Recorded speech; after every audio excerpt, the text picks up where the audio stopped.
ustaz ka yi sauri mana ka san kai inda zamu ga shiryawa nake yi a yau ne fita ce yau daga ina yan mata sun fi dari kana ustaz din kai yan mata sun fi dubu matar kawai ni ina gaye ma ban yi sun fi dubu ba sai kai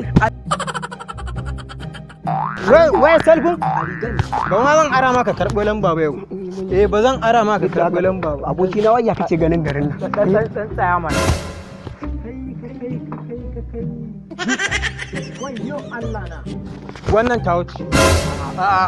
wallahi wannan ta wuce ƙarya kai wannan ta wuce ƙarya kai malam ta wuce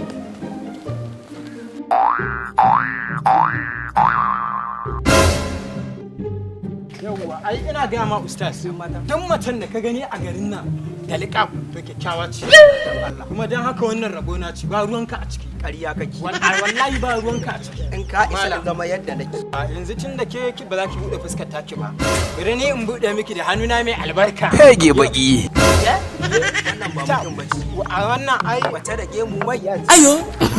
ya zuwa ne ustaz yawwa yanzu dan Allah ki haƙuri dan Allah ki haƙuri kai ki taɓa ni na fasa san wallahi dan Allah ki haƙuri dan girman Allah ki haƙuri ki me kiss ni za ki